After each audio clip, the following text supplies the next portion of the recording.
Sanibonani, welcome back to enye video. Ngiyabonga kakhulu ukuthi ungene. Thank you very much.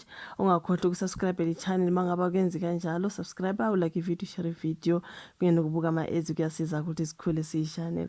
So guys, kule video asikhulumeni ngodaba luka former Minister of Police ubaba uBheki Cele and uVusumuzi Khethi Matlala, njengoba uye watrenda kuba bakukhulunywa ngokuthi ke kuye kwatholakala or mhlambe kuye kwavela ukuthi uye wathintana noVusumuzi Khethi Matlala before ezoboshwa, ukuthi usuku aboshwa ngalo. Before that day ubaba uBheki Cele wayebusy ezama ukuxhumana nalo onguVusumuzi Khethi Matlala oyisigebengu esikhulukazi okukhulunywa ngaso esibatshazwayo nje. Kuthiwa ke ubaba uBheki Cele wazama ukumthinta before usuka aboshwa ngalo, njengoba sazi ukuthi waboshwa eboshelwe icala lokuzama ukubulala wayintombi yakuTebogo Debejane namanye amaningi aseloku evela manje. Sokuvela uMinister of Police, kuvele labo ngqongqoshe, kuvele lokhu nalokhu, kuze kwavumbuka negama likababa uBheki Cele, naye wayengqongqoshe wamaphoyisa before. So singazi ukuthi ekuzameni kwakumthinta ezovuka eboshwa ngabe mhlambe baba uBheki Cele wayedingani. Mhlambe ezama ukumazisa ukuthi indoda ukuthi uyaboshwa ngakusasa, or mhlambe wayezama ukumeka sure ukuthi noma eboshiwe akaliphathe lakhe igama, noma mhlambe kwenzakalana. Abantu basayibuza imibuzo ukuthi wayemfonela nje efunani cabanga ukuthi kulodaba loliya okwathi kuyoboshwa ulona bathubani uKatiso Molefe, kwathiwa kuye kwatholakala ke abo Kenny Kunene khona. Wathi uKenny Kunene hayi bengize nama-journalist lana asafundayo, angazi wayethi azobheka umsebenzi noma mhlawumbe azobaqeqesha noma akazokwenza lapho. Wayethi uyokwenza nje laphana ezama ukuqamba amanga ethi I was accompanying a journalist, a young journalist there. Kwazakala nje ukuthi ngathi ufuna ukwenza abantu ilima, like you were accompanying a young journalist esikusigebengu esikhulukazi aboKatiso Molefe. So when you were accompanying that particular journalist for what? Ukuyomprotecta ngoba uzodila nesigebengu esikhulu noma mhlambe cha kodwa ukuthi ngathi kunesingane besikhona between aboKatiso Molefe nabo baba uKenny Kunene. Kodwa sagcina kuthiwa hey, kuthi iphathi yake imisile kancane emsebenzini. Uyazi ukuthi usushasha abantu nje. Namhlanje nanku-ke kuvela ukuthi baba uBheki Cele naye ke wayenza ama-calls afika 10 ezama ukufonela uVusumuzi Khethi Matlala. Isigebengu esesabeka nami nje noma ngisenza ivideo ngiyasaba. Ngisaba nje ngihluleke nokukhuluma ngathi wow. So baba uBheki Cele kuthiwa ke wayezama ukumthinta nelunye udaba ke kuthiwa ngathi kuzwakala sengathi ubehlala ku-penthouse yakhe phela ngubhuti orish onemali onamabhizinisi into kanjalo. Baba uBheki Cele uye wathi ukuhlala ku-penthouse yakhe angazi bahlanganisani, kodwa ngathi uyamphika baba uBheki Cele nje. Kodwa hawu, uzohlala kanjani endlini yomuntu ongamazi? Nakhona uzomfonela kanjani kaningi kangaka umuntu ongamazi? Ubaba uCele. So asifunde lana. Angazi ibambane news lena ke engene I think ethi ngibona. Okay, bathi bona ke uBheki Cele ke kuthi ubehlala ke penthouse kasamabhizinisi okusolo ukuthi uyamataniswa nobugebengu uVusumuzi Khethi Matlala.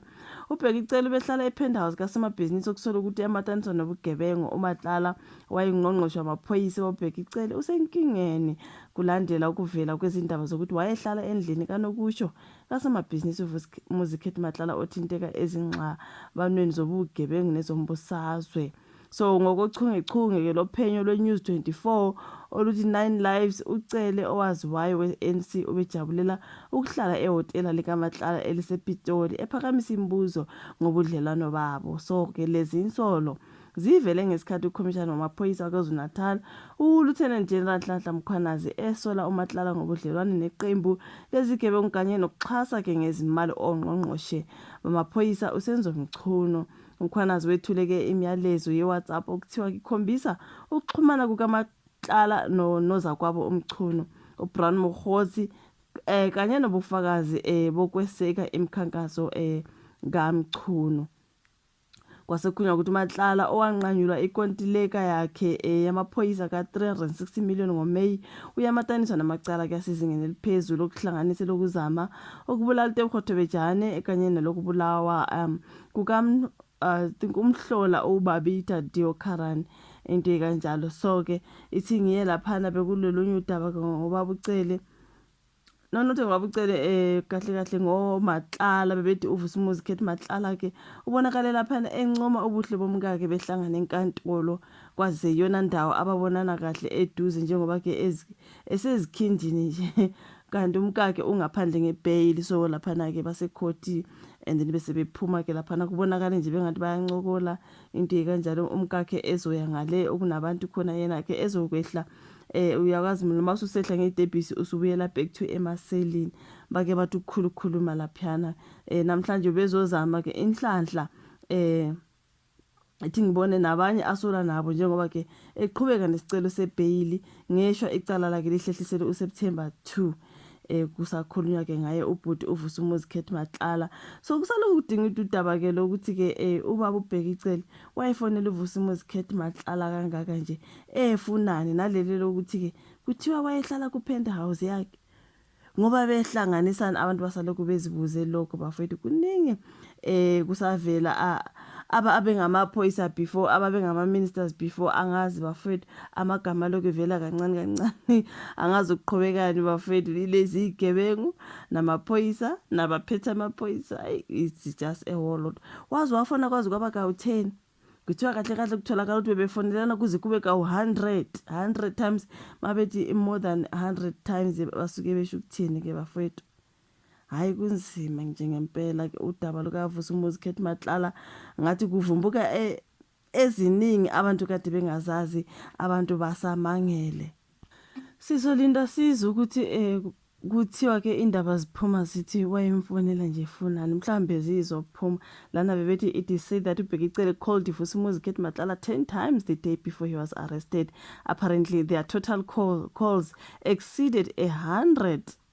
Ama-calls adlula ngale kuka 100. Ucele still insists ukuthi they were friends even though he also stayed at his house. He defends himself by saying, I'm not a schoolboy. Mebuza uthi I'm not a schoolboy when questioned over those calls he made to Khethi Matlala.